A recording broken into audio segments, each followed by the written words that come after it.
دا یو خور سوال کړی دی چې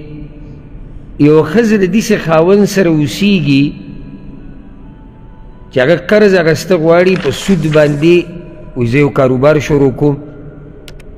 نو دا ښځه به ګناهګارې چې د دې خاوند سره اوسیږي او دویمه دا چې په دې سره چې دا خاوند سودخور دی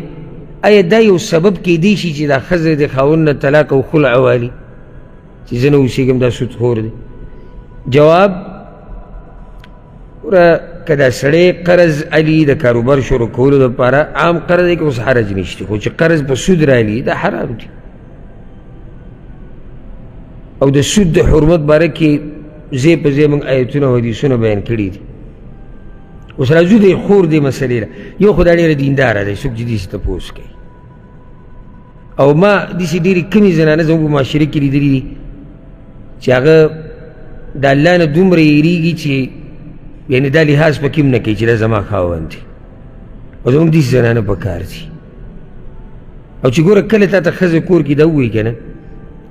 چې ګوره د دې کار د لاسه زما تا سره نه لګي یا دا کار دی غلط دی ځکه چې الله دې الله پیغمبر دې نو دا ښځه ځان ته ښه رانږدې کړه ځکه چې دا دومره دینداره ده چې ستا نه زیاته ده په الله باندې مینه ده خو دا د مسلمان طریقه ده بلکې ښځې له تربیت هم دا ورکوه دا بعض د واده په شپه باندې چې کومه پړپړی شروع کړي که نه قصه بیانوي د هغې په ځای کې سړی فایدهمنې خبرې وکړي هغه به ډېرې ښایي په فایدهمنو خبرو کې یو دا دی چې ګوره د الله دین د الله شریعت د ټولو نه بره ساته او که ما هم د الله د دین او د الله د شریعت خلاف تا ته امر کوو نو به به عمل نه کړي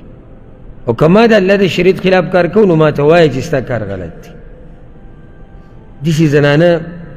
نه ده په کار زموږ موږ کې هر یو وایي چې زموږ بیبي دې داسې شي چې هغه دې د الله نه هېرېږي هغه دې الله سره محبت زما سره محبت نه زیات کوي د بچو سره محبت نه زیات نو دا زنانه موږ خو به شرعي مسله بیانو لازم وایي که زه د خاوند نه خلع غواړم په دې چې سودخور دی دا سبب به صحیح دا بلکل صحیح دی یعنی دا یو روا خبره ده معقوله خبره ده چې یو زنانه محکمې ته ورشي یا د یو قاضي خواله ورشي او یا د دې سړي مشرانو له ورشي یا خپلو مشرانو له ورشي هغوی ته دا وایي چې زه د دې سړي نه جدا کېده غواړم ولې ځکه چې دا سودخور دی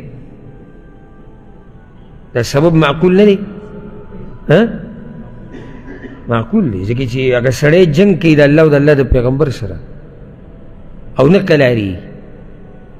د هغې نه بعد بیا موږ دا وایو که چېرته بالفرض دا ښځه ورسره پاتې کېږي سره د دې چې هغه دا قسمه قرض رالي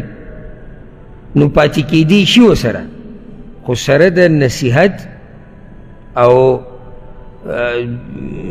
د هغه سره توجیه او د ارشاد وخت په وخت به ته وایي چې کار دی حرام دی پاتې کېدی شي ورسره خو بیا مسله دا راځي چې دا مال چې د هغه کم دی د دې نه دا خوراک کولی شي وکړه که چېرته د دې سړي مال حلال ومي او حرام ومي مال حلال هم دی او مال حرام هم دی نو بیا دا زنانه یا دا بچی چې د کوم مال خوري په دې نیت چې دا دغه حلالو نه دی کې هېڅ حرج نشته او که مال ټول حرامي او د دې ښځې څه وس نه رسي یعنې خپل څه مال ورسره نشتي پلار پرې خرچه نه کوي یا وروڼه وله دومره نه ورکوي نو دې ځای کې دا معذوره ده نو د خپل حاجت مطابق چې ژوند پرې رواني دومره ترې اخیستی شي ځکه چې الله قرآن کې وایي فاتقوا الله ما استطعتم د الله نه دومره ویرېږي څومره چې ستاسو وسي او د دې زنانه دقه وس رسي